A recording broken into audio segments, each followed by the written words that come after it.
Good morning, Facebook and YouTube, and anybody else watching this on any syndicate show that's picking it up. If there is anybody that's crazy enough to post this.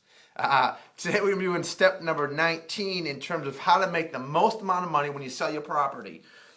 Now today's step is based on a realtor standpoint to the seller directly.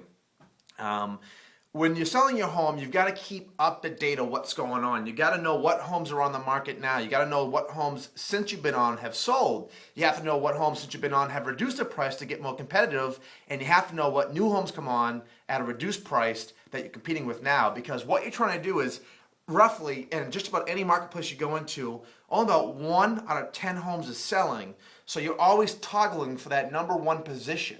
So how do you keep that number one position? By keeping informed of what's going on based on what you have, number of bedrooms, amenities, baths, square footage, location, condition, that kind of stuff. You want to base and fight for that number one position if you're going to sell. Now, if you don't care, you're just testing them on a tester market, it doesn't matter. You wouldn't be working with me and this kind of step wouldn't matter to you anyways because you don't really care. You're not motivated to sell. But the people that are motivated, that want to sell, for whatever reason they need to sell, they need to get moving, they don't want to fool around with it, you've got to fight for that number one position. And in this marketplace, you either set the market or you get set. Now, it's a dogfight with your neighbors out there. Everyone's trying to get that buyer, and that buyer has so many choices today that he's going to go to the one that gives him the best price, the best location, and the best amenities. So that's what they're looking for. So today's step goes over how do we keep that.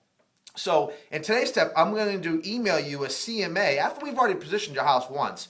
And on the initial listing presentation, if the home hasn't sold in 30 days, every 30 days I'm going to email you a reverse CMA on the market activity, the new listings, the new sales, the changes in the marketplace, and other suggestions for you to get top dollar. So we're always going to have that idea. Now, in a market 5 years ago, people loved this CMA because it generally meant that your home was worth what we were asking or more. In today's market, people don't even like to open it up. But you know what? Whether you open it up or not, I'm doing my job by getting it to you and give you that information so you can make the best decision based on what your family's needs are, whether it's to stay, get it sold, do the things I recommend to do to get it sold, or keep it, and then just keep it for another 5 or 10 years and wait for the market to come back.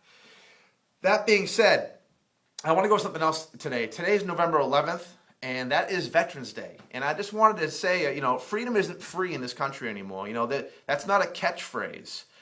It's a price tag that costs a lot of people a lot of things, many times a life, but that's not all. War has been taking its payments in limbs, families, even sanity. Some of the scars you see, some of them you don't really see at all. So, anyone who goes to war pays that price, and so does their family. This isn't just one person going in there. A family suffers because of this, because of the loss of that family member, whether it be a mother, a son, a daughter, a father. So I wanted to give a heartfelt gratitude of thank you today for your sacrifices, for going to war and putting yourself on the line for us. And we certainly appreciate it today. So I want to take a moment of silence, and I will talk to you next time. Thank you for your time, and thank you for your sacrifices.